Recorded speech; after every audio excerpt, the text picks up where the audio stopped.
صل على سيدنا ومولانا محمد وعلى سيدنا علي وسيدتنا فاطمة وسيدتنا زينب وسيدنا حسن وسيدنا حسين وعلى آله وصحبه وبارك وسلم.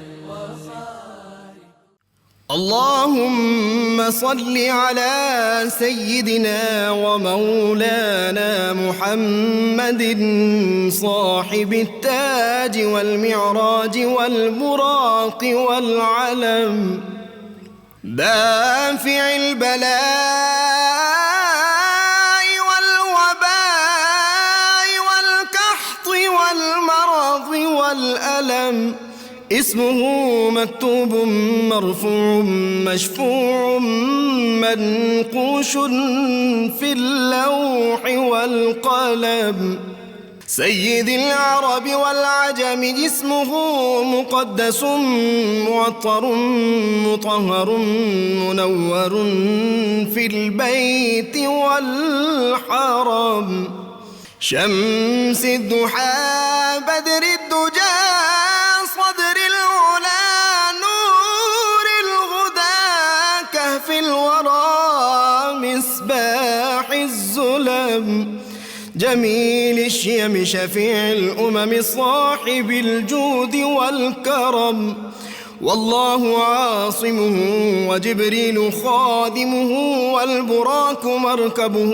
والمعراج سفره وفوق سدرة المنتهى مقامه وقاب قوسين مطلوبه والمطلوب مقصوده والمقصود موجود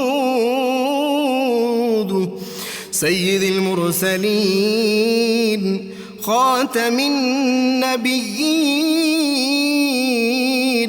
شفيع المذنبين أنيس الغريبين رحمة للعالمين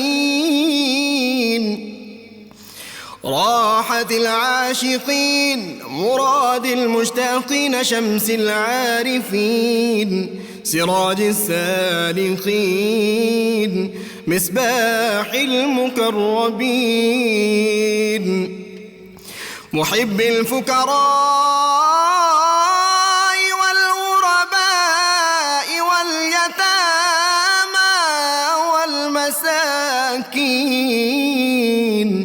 سيد الثقلين نبي الحرمين إمام القبلتين وسيلتنا في الدارين صاحب قاب قوسين محبوب رب المشرقين ورب المغربين جد الحسن والحسين مولانا ومولى الثقلين سيدنا أبي القاسم محمد بن عبد الله نور من نور الله يا أيها المشتاقون بنور جماله بلغ العلا بكماله كشف الدجى بجماله حصنت جميع خصاله صلوا عليه وآله وأصحابه وسلموا تسليما وسيدتنا زينب وسيدنا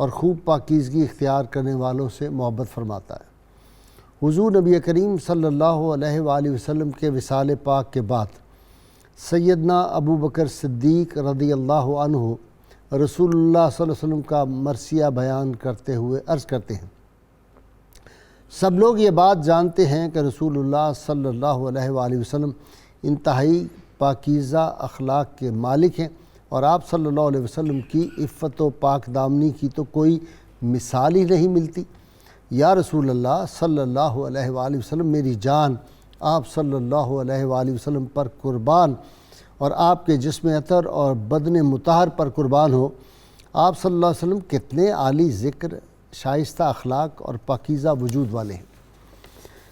ناظرین کرام، رسول اللہ صلی اللہ علیہ وسلم کا دست اقدس بھی کسی کو چھو جائے تو اس کی شان کتنی عرفہ و اعلیٰ ہو جاتی ہے، لیکن ان ہستیوں کا مقام، ان کی عظمت، ان کی رفعت کا کون اندازہ کر سکتا ہے جن کو اللہ کے محبوب صلی اللہ علیہ وسلم سے کئی نسبتیں حاصل ہوں، جو کائنات میں کسی کو حاصل نہیں، قرب زمانی بھی جن کو حاصل ہو، قرب مکانی بھی جن کو حاصل ہو، اور سب سے بڑھ کے قرب وجودی بھی جن کو حاصل ہو، اور پھر ایسا قرب مصطفیٰ صلی اللہ علیہ وسلم حاصل ہو کہ سید عالمین صلی اللہ علیہ وسلم کی سانسوں کی خوشبو بھی ان کے قلب و ذہن میں رچ بس گئی ہو۔ وہ ایسی ہستی کا آج ہم ذکر پاک کرنے کی سعادت حاصل کر رہے ہیں جن کی شادی آسمانوں پر ہوئی اللہ کے محبوب صلی اللہ علیہ وسلم، اور جن کا دادا اور نبی کریم صلی اللہ علیہ وسلم کے دادا جان ایک ہی دونوں کا، جن کا ولیمہ اتنا شاندار ہوا، اور اس میں حضرت انس رضی اللہ تعالیٰ عنہ کی والدہ ماجدہ جو تھی، انہوں نے اس ولیمہ کے لیے جو تھی وہ ایک خاص تیار کی تھی۔ حضرت ام سلیم رضی اللہ تعالیٰ عنہ، انہوں نے ایک حلوہ تیار کیا تھا جس کو حریرہ بھی بولتے ہیں۔ وہ ایک برتن میں تھا، اور نبی کریم صلی اللہ علیہ وسلم ارشاد فرمایا کہ انس سب لوگوں کو بلا لو۔ 300 آدمیوں نے وہ کھایا 10-10 کی ٹولیوں میں، اور اس کے باوجود جناب انس فرماتے ہیں مجھے یہ نہیں معلوم کہ بعد میں کھانا زیادہ تھا یا پہلے کھانا زیادہ تھا، یعنی تقریباً اتنا ہی کھانا تھا، اس کے باوجود کہ سب لوگ کھا کے فارغ ہو چکے تھے۔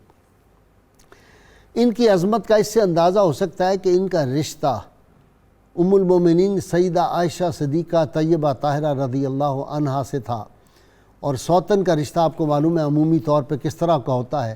تو ان کی عظمت کے لیے ان کا یہ فرمان ام المومنین سیدہ عائشہ صدیقہ کا کافی ہے کہ انہوں نے فرمایا کہ میں رسول اللہ صلی اللہ علیہ وسلم کے نزدیک مرتبہ میں یہ ہستی میرے برابر تھی، اور پھر فرمایا کہ یہ میں نے ان کو سب سے زیادہ دیندار پایا، میں نے ان کو سب سے زیادہ اللہ سے ڈرنے والی پایا، میں نے ان کو سچ بات کہنے والی پایا، میں نے ان کو سب سے بڑھ کے صلہ رحمی کرنے والی پایا، اور صدقہ و خیرات کرنے والی کوئی خاتون میں نے ان جیسی نہیں دیکھی۔ اور خود سید عالمین صلی اللہ علیہ وسلم کا وہ ارشاد گرامی بھی انہی کی طرف اشارہ تھا کہ جب میرا وصال ہوگا اور اس کے بعد مجھے لمبے ہاتھ والی جو ہے، طویل ہاتھ والی جو ہے میری ازواج مطہرات میں سے، وہ آ کے جنت میں میرے ساتھ ہوں گی۔ ناظرین کرام، اللہ کریم نے ان کو حسن سیرت کے ساتھ اور حسن سیرت کے تمام اوصاف کے ساتھ جمالیاتی ثروتیں بھی کمال کی عطا کی تھی۔ طبیعت میں جلال و جمال اور اس کا ایک حسین امتزاج تھا، اور آپ صلی اللہ علیہ وسلم کا وہ ارشاد گرامی ناظرین کرام میں کوٹ کیا کرتا ہوں کہ آپ نے ارشاد فرمایا امہات المومنین سے، ازواج مطہرات سے، کہ میری خلوت کی باتیں جلوت میں بیان کیا کرو۔ اور والٹیئر جو انقلاب فرانس کا بانی تھا، اسے کہا دنیا کے عظیم ترین انسان بھی اگر ہو تو وہ اپنے نو مین از ہیرو ٹو ہز ویلٹ، بڑے سے بڑا آدمی بھی جو ہوتا ہے اپنے نوکر اور بیوی کی نظر میں بڑا نہیں ہوتا۔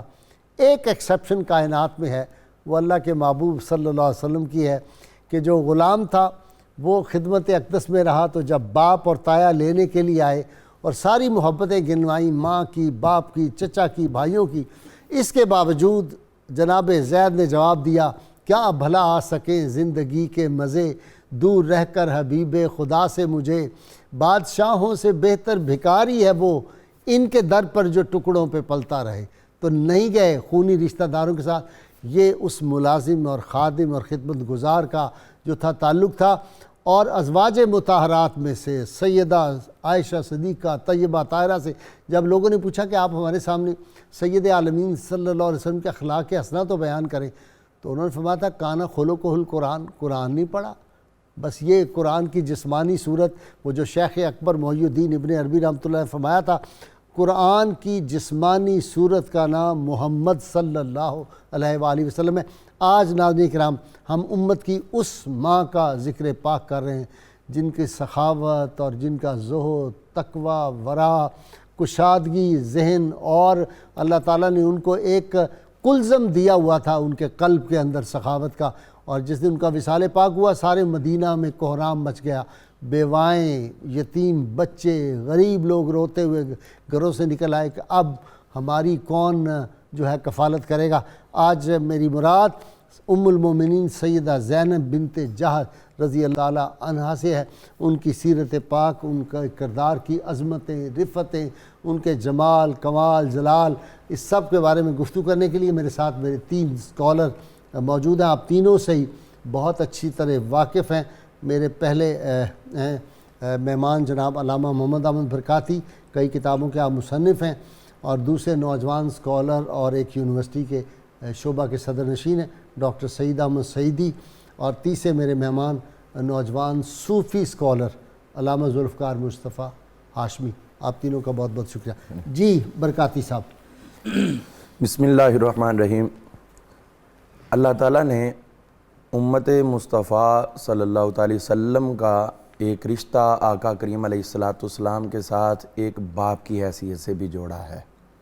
حضور صلی اللہ تعالی وسلم آپ خود ارشاد فرمایا کرتے تھے، انی مثل لکم لابیکم، تمہارے باپ ہی کی طرح تمہارے لیے میری مثال ہے.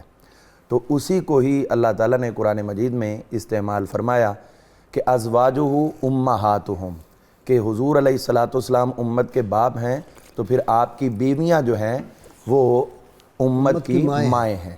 تو ان ماؤں میں سے ہر ماں جو ہے وہ مومنوں کے لیے، صرف مومنوں کے لیے قابل قدر، قابل احترام اور احترام کے اعلیٰ ترین درجے پر فائز ہے. تو ان میں سے ایک چمکتا دمکتا نام حضرت سیدہ زینب بنت جہش. یہ بھی تو قرآن نے کہا کہ اے نبی کی بیویوں ازواج مطہرات تم عام نہیں ہو. جی، یا نساء النبی لستن کاحد من النساء، اے حضور صلی اللہ تعالی وسلم کی بیویوں تم عام عورتوں کی طرح نہیں ہو، تم وی آئی پی ہو. اور پھر یہ بھی فرمایا کہ اخلاقی اعتبار سے، عظمت کے اعتبار سے، اور اعمال میں بھی اگر آپ عمل کرو گی اور آپ کے برابر کوئی اور امت میں سے عمل کرے گی، جتنا اس کو ثواب ہوگا اس سے آپ کو دگنا ثواب دیا جائے گا. ٹھیک، مقابلہ ہی کوئی نہیں. تو اب حضرت سیدہ زینب بنت جہش سلام اللہ علیہا حضور صلی اللہ تعالی وسلم کی زوجہ محترمہ ذیقعد کے اندر 5 ہجری میں حضور صلی اللہ تعالی وسلم کے ساتھ آپ کا نکاح مبارک ہوا. اور اس کا منظر کیسا ہے؟ حضور صلی اللہ تعالی وسلم نے ایک کنیز جس کا نام سلمہ تھا اس کو بھیجا ان کی طرف، اور جب وہ گئی انہوں نے جا کے بتایا کہ حضور صلی اللہ تعالی وسلم اب آپ سے نکاح فرمانا چاہتے ہیں.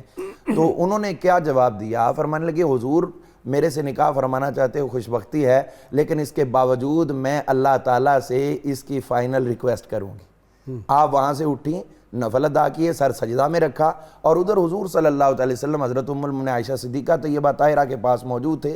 وہیں پر جبریل امین علیہ السلام حاضر خدمت ہوئے اور انہوں نے آیات پیش کی حضور سے. اللہ تعالیٰ نے فرمایا زوجناکہا، اے محبوب پاک علیہ السلام ان کے ساتھ، حضرت زینب کے ساتھ ہم نے آپ کا نکاح کر دیا. سبحان اللہ. تو نکاح کا لفظ جو ہے، حالانکہ تمام حضور کی ازواج انتخاب باری تعالیٰ ہے، لیکن یہاں قرآن نے جو لفظ بولا ہے زوجناکہا، ہم نے کر دیا. اور اسلوب قرآن پہ اگر ہم دیکھیں تو جہاں پر اللہ نے جلالت کا اظہار کرنا ہے اس وقت یہ ہوتا ہے کہ رب کائنات اپنے کسی بھی جو صفات یا اپنا نام یا کوئی اور چیز استعمال کریں تو صیغہ یا ضمیر واحد کی استعمال کرتا ہے، اور جب شفقت فرمانی ہو، کرم نوازی کرنی ہو تو وہاں پر ضمیر صیغہ جمع کا استعمال کیا جاتا ہے. یہاں اللہ نے زوجنا جمع متکلم کہہ کر اپنی تمام عنایتیں اس شادی کی نظر فرما دی. سبحان اللہ. اور ارشاد فرمایا محبوب ہم نے آپ کا نکاح ان کے ساتھ کر دیا ہے. اب حضور تشریف لائے اور ابھی تک وہ سجدے میں ہیں، اور یہ وہ خوش بختی کا لمحہ تھا. نہیں، یہ جب آئی نا پھر یا تو دوبارہ آئی، یا میں نے جو پڑھا کہ سیدنا زید نے پہلے جا کے یہ خبر جی، دی وہ تھی، میں جب یہ دوبارہ گئیں ہاں جی، بتانے کے لیے کہ آپ کا نکاح آسمانوں پہ ہو گیا تو آپ نے سارا زیور میں اتار وہی کے- عرض کرنے لگا تھا، اسی بات کی طرف آ رہا تھا میں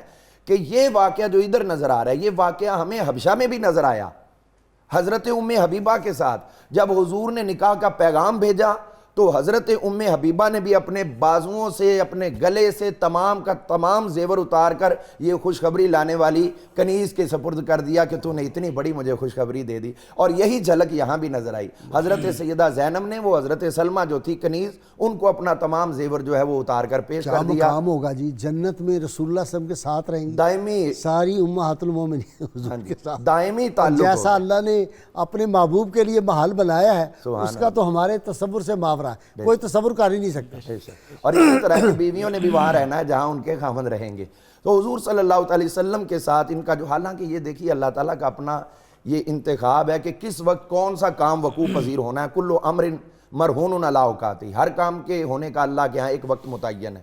حالانکہ رشتہ داری تعلق داری ان کے ساتھ پہلے تھی جب حضور صلی اللہ علیہ وسلم جی جب اظہار نبوت فرمایا اس وقت یہ 20 سال کی عمر میں تھی، جوان تھی. اور اس کے بعد 13 برس جو ہے وہ مکہ مکرمہ میں گزرے. پھر مدینہ میں آگے جا کر جب ان کی 38 برس عمر ہوئی تو حضور صلی اللہ علیہ وسلم کے ساتھ نکاح ہوا. اور اس نکاح کی یہ برکتیں ہیں کہ حضور صلی اللہ علیہ وسلم کی اس زوجہ محترمہ کی وجہ سے امت پہ بہت سی اللہ نے آسانیاں بھی عطا فرمائیں. اللهم صل على سيدنا ومولانا محمد وعلى سيدنا علي وسيدتنا فاطمة وسيدتنا زينب وسيدنا حسن وسيدنا حسين وعلى آله وصحبه وبارك وسلم. اللهم صل على سيدنا ومولانا محمد وعلى سيدنا علي وسيدتنا فاطمة وسيدتنا زينب وسيدنا حسن وسيدنا حسين وعلى آله وصحبه وبارك وسلم. جی ان کی جو کنیت ہے وہ ام الحکم ہے، اچھا سبحان اللہ. حکمتوں کی ماں. واہ واہ یہ واہ بڑی واہ. صلاحیت ہے، تو صلاحیت کی وجہ سے یہ لقب دیا گیا، کنیت دی گئی. ایک اور پہلو میں آج کی نشست میں حضرت ام المومنین حضرت زینب بنت جہش رضی اللہ عنہا کی کچھ امتیازی خصوصیات میں عرض کرنا چاہتا ہوں. آپ کا نام پہلے برہ تھا اور 2 امہات المومنین کا نام بھی برہ تھا. نبی رحمت صلی اللہ علیہ وسلم نے وہ نام تبدیل فرمائے، ٹھیک. جن میں حضرت میمونہ ہیں، جس میں حضرت جویریہ ہیں اور تیسری حضرت زینب ہیں. اور ارشاد فرمایا فلا، اللہ کا فرمان ہے فلا تزکوا انفسکم، اپنے آپ کو تزکیہ نہ کرو، اپنے آپ کو اچھا نہ کہو، اپنے اعمال سے لوگ تمہیں اچھا کہیں اور اللہ کی نظر میں اچھی. ایک اور خصوصیت بڑی دلچسپ، آپ کی 2 بیوہ بھابیاں وہ بھی امہات المومنین ہیں. 2 بیوہ بھابیاں کون کون سی؟ مثلا ایک ہیں ام حبیبہ جو عبید اللہ بن جہش کی بیوہ ہیں، اچھا اور دوسری زینب بنت خزیمہ جو عبداللہ ابن جہش کی بیوہ تھی. اچھا اس سے ایک پہلو آتا ہے کہ نبی کریم صلی اللہ علیہ وسلم نے جو نکاح فرمائے اس میں کتنی حکمتیں تھیں کہ جو قدیم الاسلام خواتین تھیں ان کے سر سے سائبان جب اٹھ گیا تو نبی رحمت صلی اللہ علیہ وسلم نے رحمت للعالمین کا انہیں سائبان عطا فرمایا. ابو سفیان کی جو صاحبزادی تھی وہ حضرت میمونہ تھی، حضرت ام حبیبہ سوری ام حبیبہ تھی. اچھا، اس میں ایک اور جس کی طرف آپ نے اشارہ کیا کہ نکاح خود آسمانوں پر کرایا اور اس پر آپ افتخار فرمایا کرتی تھی. اور ایک اور خصوصیت کہ آپ کے دعوت ولیمہ میں حجاب کی آیات نازل ہوئی، ٹھیک. یہ بھی خصوصیات میں شامل ہے. اور آداب بھی سکھائے گئے، آداب بھی بارگاہ نبی صلی اللہ علیہ وسلم میں بیٹھنے کے کتنی دیر بیٹھنا ہے، کتنی آداب دیر بھی بیٹھنا سکھائے ہے، کیسے بیٹھنا ہے، کیا اسلوب ہونا چاہیے. سبحان اللہ. ایک دفعہ انہوں نے رسالت مآب صلی اللہ علیہ وسلم کی بارگاہ میں عرض کی، یا رسول اللہ صلی اللہ علیہ وسلم مجھے 3 ایسی خصوصیات میری بتائیں جو کسی اور ام المومنین میں نہ ہوں. اچھا، سبحان اللہ. سبحان اللہ، سبحان اللہ. کیا محبت کا انداز. آپ نے فرمایا پہلی خصوصیت یہ ہے کہ میرا اور آپ کا دادا ایک ہے.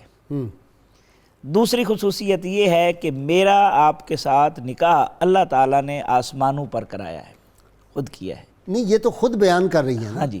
رسول اللہ کی خدمت میں. نہیں وہ کرتی تھی، لیکن یہ اختصاص جو ہے حضور صلی اللہ علیہ وسلم نے 3 بیان فرمائے تھے، اچھا، انہی کا بیان آگے فرمایا. تذکرہ ٹھیک، کرتی تھی. ٹھیک. اور تیسرا فرمایا کہ ہمارے اس خدائی نکاح کی خوشخبری لانے والا کوئی عام آدمی نہیں تھا، وہ جبریل امین علیہ السلام. واہ واہ واہ. تو حضرت زینب بنت جحش خوف خدا میں، خشیت الہی میں، سخاوت میں حضرت فاروق اعظم رضی اللہ عنہ نے ایک دفعہ 12,000 درہم بھیجے. آپ نے اپنی خادمہ کو کہا کہ ان کو تقسیم کر دو، اور فرمایا کیا عمر کو میرے علاوہ کوئی نہیں ملا تھا جس کو یہ بھیج دیتے؟ واہ. تو کہا گیا جی سب کو بھیجے ہیں، یہ صرف آپ کا حصہ ہے. اچھا جی ہاشمی صاحب، خاندان بڑا بہادروں کا ہے، بھائی کس کی بہن ہے؟ جی جی، بسم اللہ الرحمن الرحیم. بغائی صاحب کیا خوبصورت آپ نے جو ہے وہ موڑ دیا ہے اس کو. حضرت سیدنا عبداللہ ابن جحش رضی اللہ تعالیٰ عنہ شہید غزوہ احد ہیں، اور احد شریف میں مزارات احد میں آپ کا جو ہے وہ مطلب اس وقت مزار پر نور موجود ہے. قیامت تک جواب دیں گے جی ہاں، سلام. اور اس سے پہلے غزوہ بدر میں بھی آپ کی شرکت کا جو ہے وہ سلسلہ جو ہے وہ ملتا ہے. تو یہ بنو خزیمہ ہے، حضور علیہ السلام کے آبا میں سے ہیں، اور حضور علیہ السلام کے ساتھ ان کو نسبت کا تعلق جو ہے وہ الحمدللہ جیسے بیان کیا میرے پیش روز جو اسکالرز ہیں انہوں نے بھی. اور حضرت عبداللہ بن جحش رضی اللہ تعالیٰ عنہ، حضرت مصعب بن عمیر رضی اللہ تعالیٰ عنہ، یا حضرت سیدنا حمزہ رضی اللہ تعالیٰ عنہ قیامت تک جیسے آپ نے فرمایا کہ ان کو سلام جو ہے وہ کا جواب دیں. جی ہاں بالکل. زندگی، حیات، اس حیات سے بھی بڑی حیات آگے. بالکل جو ان کا مقام ہے شہداء کے صف میں وہ یقیناً ان کا خاصہ ہے. حضرت سیدتنا زینب بنت جحش رضی اللہ تعالیٰ عنہ کی امتیازی خصوصیات میں سے جیسے قبلہ پروفیسر بھی فرما رہے ہیں کہ سخاوت کا ایک عنصر جو ہے. قبلہ غازی صاحب میں آج کی مطلب ہماری ماؤں بہنوں بیٹیوں کے لیے بھی یہ اس کو ایک تمثیل اور مثال کے طور پہ بیان کرنا چاہوں گا کہ ان کی مطلب جو روشن زندگی کے گوشے ہیں وہ ہمارے لیے مشعل راہ ہیں. سیداتنا زینب بنت جحش رضی اللہ تعالیٰ عنہ سخاوت کرنے کے لیے آپ خود دستکاری فرماتی تھی. واہ واہ واہ واہ واہ. جو لوگ کہتے ہیں جی اسلام تو عورت کو بند کر دیتا ہے پنجرے میں، فلاں کا تم کو دیکھنا چاہیے، وہ تو بزنس کر رہی ہے. جی ہاں، بزنس کر رہی ہے، اس سے جو ارن کرتی ہے اسے راہ خدا میں خرچ کرتی ہیں. کوئی یہ کہے نا کہ میرے پاس کچھ دینے کے لیے نہیں ہے، تو یہ دیکھیں کہ کیسی روشن مثال. بوتیک تھا. جی بوتیک تھا. آپ دباغت کا کام جانتی تھی اور اس کو پھر سیتی تھی. چمڑے کو رنگ کرنا، اس کو سینا، یہ ایک بڑا مشکل کام ہے. شاید مردوں میں سے بھی کوئی کرنے کی کوشش مشکل کرے، لیکن اب وہ سارا کر کے پھر اس سے حاصل ہونے والی آمدنی راہ خدا میں خرچ کرتی تھی. اور آپ کی سیرت طیبہ کے روشن گوشوں میں سے ایک جو خاص پہلو ہے وہ شریعت اسلامیہ کی پاسداری کا اس قدر زیادہ لحاظ کہ ہمیں وہ جو ہے وہ مطلب خال خال نظر آتا ہے. آپ رضی اللہ تعالیٰ عنہ کے بھائی یہی سیدنا عبداللہ بن جحش رضی اللہ تعالیٰ عنہ کو جب وصال باکمال ہوا، شہادت کا منصب ملا، تو آپ کے 3 دن گزرنے کے بعد سیدتنا زینب بنت جحش رضی اللہ تعالیٰ عنہ نے اپنی خادمہ سے کہا کہ خوشبو لاؤ، اور خوشبو لا کے آپ نے جو ہے وہ خوشبو استعمال فرمائی اور فرمایا کہ مجھے اس کی حاجت نہیں ہے کہ میں خوشبو لگاؤں، لیکن میں نے اپنے سرتاج صاحب معراج صلی اللہ تعالیٰ علیہ وسلم کو برسر منبر یہ فرماتے ہوئے سنا ہے کہ صرف یہ بیوی کے لیے ہے کہ اس کا خامند اگر فوت ہو جائے تو وہ 4 ماہ 10 دن کا جو ہے وہ سوگ کرے، اس کے علاوہ کوئی بہن، کوئی بیٹی جو ہے، کوئی رشتہ دار اپنے کسی کے فوت ہونے پر صرف 3 دن سے زائد سوگ نہیں کرے گا. یہ آپ نے اپنی کہہ لیجیے کہ آنے والی بہنوں بیٹیوں کو یہ تعلیم بھی دے رہی تھی کہ اس طرح سے سلسلہ کار جو ہے وہ کرنا ہے. اور یہ شریعت اسلامیہ کی پاسداری کا یہ پہلو آپ کے پورے خاندان میں غالب نظر آتا ہے. حضور علیہ السلام کی اتباع. تو حضرت عبداللہ بن جحش رضی اللہ عنہ نے حضور علیہ السلام کی خدمت ناز میں جو ہے مقدمہ پیش کیا، تو پیارے کریم آقا صلی اللہ علیہ وسلم نے عبداللہ بن جحش رضی اللہ تعالیٰ عنہ سے فرمایا کہ عبداللہ کیا تم اس بات پر خوش نہیں ہو کہ اللہ تبارک و تعالیٰ اس سے تمہیں اعلیٰ محل جو ہے وہ جنت میں عطا فرمائے. آپ خاموش ہو گئے. سبحان اللہ، سبحان یہ اتباع کا جو پہلو ہے یہ ہمیں جو ہے ایسی ہی اپنی زندگی کے حوالے سے بہت سارے فرامین مصطفیٰ ملتے ہیں. اثار اثار دین کی بھی ہے. خاطر، دین کی خاطر قربانی جو ہے وہ پھر آپ جب یہ شہادت گئے الفت میں قدم رکھنا ہے، لوگ آسان سمجھتے ہیں مسلمان ہونا، صرف تقریروں سے کام تو نہیں نہ چلنا.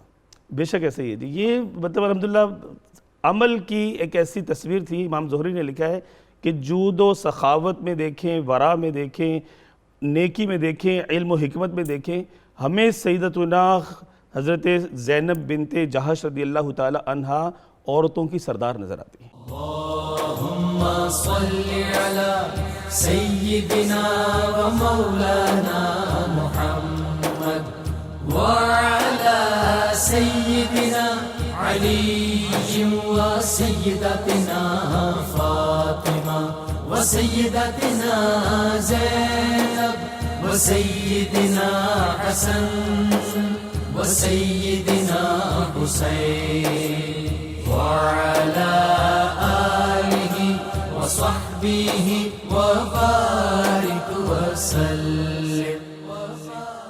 اللهم صل على سيدنا ومولانا محمد وعلى سيدنا علي وسيدتنا فاطمة وسيدتنا زينب وسيدنا حسن وسيدنا حسين وعلى آله وصحبه وبارك وسلم وعلى سيدنا علي وسيدتنا. ویلکم بیک ناظرین کرام. جی علامہ صاحب کوئی اس طرح کی حدیث پاک بھی میرے آپ سعیدی صاحب، وہ ایک حدیث پاک ہے کہ آپ نے فرمایا کہ وہ یاجوج ماجوج جو آئیں گے تو اس طرح ہاتھ بنا کے آپ نے عرض کیا، فرمایا کہ اتنا سوراخ ہو گیا ہے اور جو نیک لوگ ہوں گے اس وقت ان کی بھی نہیں سنی جائے گی جب برائی بہت زیادہ بڑھ جائے گی. اس طرح کا مفہوم بھی ہے حدیث پاک کا جو جس کی راویہ یہ ہے. اور حدیث پاک پہ یہ بھی ہے کہ جب قیامت آئے گی تو سارے قیامت سے پہلے جب کوئی عذاب آتا ہے تو سارے اس کا شکار ہوتے ہیں، پھر ان کی نیتوں کے مطابق انہیں اٹھایا جاتا ہے. ایسا نہیں ہے کہ ہم خاموشی سے بیٹھے رہیں اور پھر برائی ہوتی رہے اور پھر ہم بچ جائیں، ہم بھی نہیں بچ سکتے. ٹھیک، یہ ایک اجتماعی، یعنی جو لوگ نیکی کا حکم دینے والے امر بالمعروف والے رہنے چاہیے. رہنے چاہیے، بالکل رہنے چاہیے. ٹھیک ہے. اور یہ تو حدیث پاک ہے نا کہ اگر تم نیکی کا حکم دینا چھوڑ دو گے اور برائی سے روکنا چھوڑ دو گے، پھر تم دعائیں کرو گے، تمہاری دعائیں قبول نہیں ہوں گی. یہ تو حدیث پاک موجود ہے. ہوئے ہوئے اللہ اس میں حضرت ام المومنین حضرت زینب بنت جہش رضی اللہ عنہ کے حوالے سے جو ہوم انڈسٹری کی بات ہو رہی تھی، ہاشمی صاحب نے بڑی اچھی توجہ دلائی. یہ جو ہماری بچیاں مختلف آفیسز میں جا کے کام کرتی ہیں، اس طرف کیوں توجہ نہیں دی جاتی؟ حکومت سرپرستی کرے صوبائی لیول پر بھی، ضلعی اور یونین کونسل کی سطح پر، تاکہ عزتیں محفوظ ہوں. اور ہوس کے پجاری جو کاروبار کرتے ہیں، ہمارا تقدس معاشرے کا خراب ہوتا ہے، ہماری تہذیب ہے، ہمارے اخلاق کی ایک ہسٹری ہے، اس کو محفوظ رکھنے کے لیے ضروری ہے کہ حکومت وقت جو ہے وہ سہولتیں دے اور یہ ہوم انڈسٹری اور چھوٹی چھوٹی صنعت کاری جو ہے یہ گھروں میں پروان چلے. بہت اچھے. حضرت ام المومنین حضرت زینب بنت جہش رضی اللہ عنہ کے حوالے سے میں عرض کر رہا تھا، فاروق اعظم رضی اللہ عنہ نے 12,000 درہم بھیجے. آپ نے فرمایا کپڑا ڈال دو اور ان کو تقسیم کر دو، خادمہ کو کہا. تو تقسیم کر دیے. تھوڑے سے بچے تو انہوں نے عرض کی کہ ہمیں بھی ہمارا حصہ بھی ہونا. آپ نے فرمایا یہ تم لے لو. حضرت فاروق اعظم رضی اللہ عنہ تو نسبت رسول کا جتنا حیا کرتے تھے اور جتنی محبت، سارے صحابہ جی بالکل ایسے، بالکل ایسے. تو یہ امت کی مائیں جو تھی، تو یہ چونکہ خلیفہ تھے نا، خلیفہ کی ذمہ داری زیادہ ہوتی ہے، تو پتہ چلا کہ سارے تقسیم کر دیے. آپ حاضر ہوئے، عرض کرنے لگے امی جان وہ میں نے آپ کے لیے بھیجے تھے، آپ نے تقسیم کر دیا، اب میں اور بھیج رہا ہوں، وہ آپ اپنے لیے رکھ لیں. انہوں نے 1000 درہم پھر بھیجے، آپ نے وہ بھی تقسیم فرما دی. اور فرمایا پروردگار یہ جو پیسہ آتا ہے نا اور خرچ کرنا ہوتا ہے، یہ ذمہ داری بڑھ جاتی ہے نا. مثلا آپ مجھے پیسے دیں، یہ اللہ کے راستے میں خرچ کرے اور میں صحیح مقام پر خرچ نہ کروں تو پوچھ تو مجھ سے ہونی ہے نا. تو آپ نے فرمایا یا اللہ اگلے سال جو ہے وہ مجھے اس طرح کا ہدیہ نہ آئے جسے میں خرچ کرنے میں جو ہے مستحقین کو ڈھونڈوں. اور اس سے پہلے وصال ہو گیا۔ آپ کے بارے میں آتا ہے کہ جب آپ کا وصال مبارک ہونے لگا تو اس سے پہلے آپ نے وصیتیں لکھوائیں، فرمایا کہ میں نے اپنا کفن تیار کیا ہوا ہے۔ یہ دیکھیں نا، یہ ایک شعوری کوشش ہے، جو آدمی اپنا کفن تیار کر کے رکھے اسے موت تو یاد رہے گی نا۔ یہ ہماری ماؤں اور بہنوں کے لیے بھی سبق ہے اور ہمارے لیے بھی سبق ہے کہ موت کو کبھی نہیں بھولنا چاہیے۔ تو آپ نے فرمایا میں نے اپنا کفن تیار کیا ہوا ہے، اگر حضرت عمر رضی اللہ عنہ ظاہر خلیفہ ہیں، یہ ام المومنین، انہیں اندازہ تھا اگر وہ کفن بھیجیں تو ان دو میں سے ایک کفن مجھے دے دینا اور دوسرا صدقہ کر دینا۔ صدقے کا کیسا جذبہ ہے کہ آخری سانسوں میں بھی اور کفن کے کپڑے تک بھی، کفن کے کپڑے تک بھی صدقے غرباء کا خیال ہے، آخری مساکین کا۔ اور پھر فرمایا یہ دیکھیں، یہ ہے نسبت رسول صلی اللہ علیہ وسلم، یہ ام المومنین، یہ جو ہم نسبتوں کا احترام کرتے ہیں اور آپ اکثر فرماتے ہیں کہ نسبت اٹھاتی ہے اور نسبت سے محرومی گراتی ہے، اس میں کوئی شک نہیں ہے۔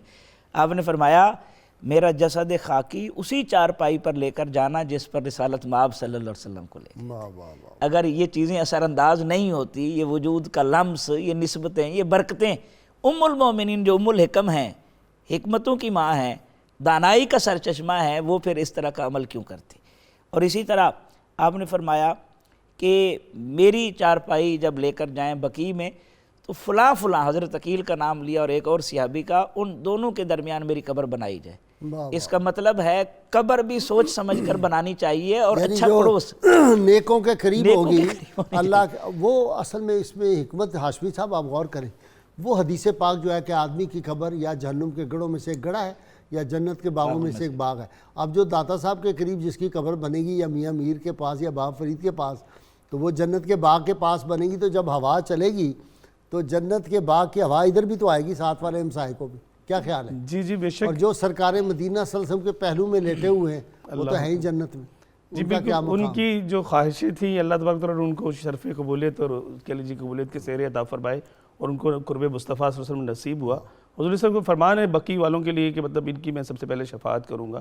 تو اسی طرح میں کربلا معلیٰ گیا نا، تو وہاں ایک عالم دین فرما رہے تھے کہ وہاں کے یہ 40 میل کے ایریا میں یہاں جو بھی دفن ہو وہ بخشا جاتا ہے۔ تو میں نے کہا سبحان اللہ، پھر سیدنا صدیق اکبر اور عمر فاروق کا تو مقام کوئی اندازہ ہی نہیں کر سکتا۔ اللہ بے شک، وہ تو جنت کا جو اعلیٰ ترین درجہ ہے، جہاں اللہ کے محبوب صلی اللہ علیہ وسلم، وہ اس سے بڑی جنت تو پھر کوئی ہو ہی نہیں سکتا۔ بہت خوبصورت، تو وہ اس جنت میں ہیں، کیا بات ہے، بہت خوبصورت بات۔ یہ چونکہ ابھی آپ کے وصال باکمال کا ہی تذکرے چل رہے ہیں، میں اسی کو تسلسل دیتا ہوں کہ سیدہ زینب بنت جہش رضی اللہ تعالیٰ عنہ کا جب وصال باکمال ہوا تو گرمی کا موسم تھا، تو آپ رضی اللہ تعالیٰ عنہ پہلی وہ ہیں کہ جن کی قبر پر خیمہ نصب کیا گیا۔ حضرت سیدنا عمر فاروق رضی اللہ تعالیٰ عنہ جب گزرے تو دیکھا کہ جو گورکن ہے وہ قبر نکالنے اور شدید گرمی ہے۔ تو یہ مطلب ایک بڑی اس میں غازی صاحب سمجھنے کی باتیں اگر باریکیاں ہم دیکھیں تو یہ خلیفہ وقت ہیں اور ایک گورکن کا خیال کرتے ہوئے آپ یہاں تک جو ہے وہ انوالو ہیں معاملات میں، لوگوں کی ذاتی معاملات کے اندر، کہ فوراً حکم فرماتے ہیں کہ اس پر خیمہ نصب کیا جائے، ان کو گرمی لگ رہی ہے قبر کھودتے ہوئے۔ واہ واہ واہ۔ آپ غازی صاحب یہ دیکھیے نا کہ آپ کے بھائی حضرت سیدتنا زینب بنت جہش رضی اللہ عنہ کے بھائی ابو احمد بن جہش رضی اللہ تعالیٰ عنہ، حضرت عمر فاروق رضی اللہ تعالیٰ نے دیکھا کہ جب آپ رضی اللہ تعالیٰ عنہ کا جنازہ لے کر جایا جا رہا ہے تو حضرت ابو احمد بن جہش رضی اللہ تعالیٰ نابینا تھے، مگر آپ نے اس پورے ازدحام و ہجوم میں حضرت سیدتنا زینب بنت جہش رضی اللہ عنہ کی چارپائی کا پایا جو ہے وہ پکڑا ہوا تھا، اللہ، نابینا ہونے کے باوجود کندھا دے کے چل رہے۔ تو حضرت سیدنا عمر فاروق رضی اللہ عنہ نے حکم فرمایا کہ اے ابو احمد، بڑا شدید ازدحام ہے، تمہیں تکلیف ہو رہی ہے چلنے میں، لہٰذا تم یہ چارپائی چھوڑ کے ایک کنارے پہ ہو جاؤ۔ اللہ اکبر۔ تو سیدنا ابو احمد بن جہش رضی اللہ تعالیٰ نے فرمایا کہ اے عمر رضی اللہ تعالیٰ عنہ، میں اس چارپائی کا جو ہے وہ پایا کیسے چھوڑ دوں کہ مجھے، ہمیں تو ساری برکتیں ان کے سبب سے ملی ہیں، واہ واہ واہ، اور میرا وہ دکھ کی آگ جو میرے سینے میں آج جل رہی ہے ان کی جدائی کے سبب سے، وہ لمس ان کی چارپائی کا میرے اس دکھ کی آگ کو ٹھنڈا کر رہا ہے۔ تو حضرت عمر فاروق رضی اللہ عنہ نے ان کی یہ جملے سننے کے بعد فرمایا اے ابو احمد پکڑے رکھو، اے ابو احمد پکڑے رکھو، اے ابو احمد پکڑے رکھو، چھوڑنا نہیں۔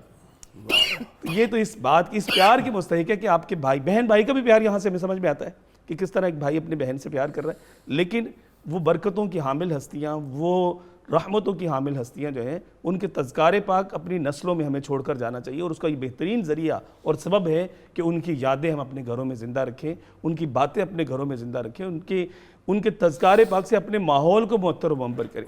ہماری ماؤں بہنوں بیٹیوں کو اگر یہ تذکرے ملتے رہیں تو ہمیں کسی جگہ سے تربیت دلانے کی غالب ضرورت نہیں ہے۔ آج ہر ماں پریشان ہے کہ اپنی بیٹی کی صحیح تربیت نہیں کر پا رہی۔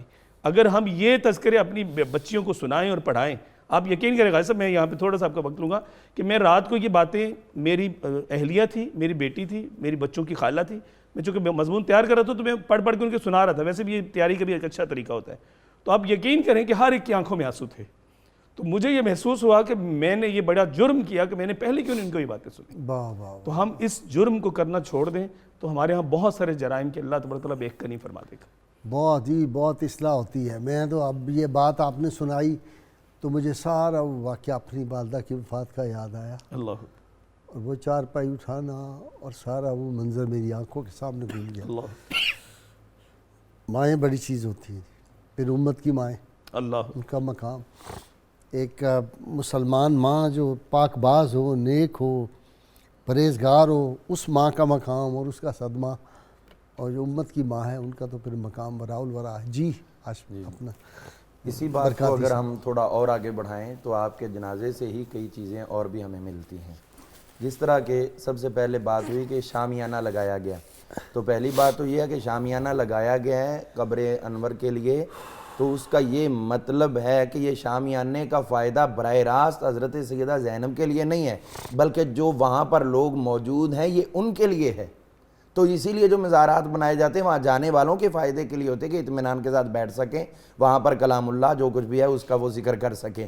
تو یہ اس سے فائدہ حاصل ہوا۔ پھر یہ ہوا کہ حضرت عمر فاروق رضی اللہ عنہ جب یہ جنازہ جا رہا تھا تو آپ کا جو تابوت مبارک تھا اس کے اوپر کپڑا ڈالا ہوا تھا، آپ کے تابوت کے اوپر کپڑا ڈالا ہوا تھا، حضرت عمر فاروق رضی اللہ عنہ آگے آگے چل رہے تھے اور پیچھے سے وہ آپ نے کپڑا بھی تھاما ہوا تھا۔ یہ کیسی ان کی ماں کے ساتھ جو وابستگی اور محبت ہے اور اس کا یہ اظہار ہو رہا ہے۔ پھر جب آگے گئے آپ کا جسد مبارک رکھا گیا جنازے کے لیے تو وہاں پر حضرت عمر فاروق رضی اللہ نے بیان فرمانا شروع کر دیا۔ سبحان اللہ۔ یہ جو جنازوں کے اوپر کوئی اگر گفتگو کرتا ہے تو کئی لوگ تنگی محسوس کرتے ہیں، یہ تو سنت ہے اور ہمیں سیدہ زینب کے جنازے سے مل رہی۔ آپ نے وہاں بیان فرمانا شروع کیا کہ میں نے یہ بات پوچھی حضور علیہ السلام کی ازواج سے کہ یہ سیدہ زینب بیمار ہے، ان کی تیمارداری کون کرے گا؟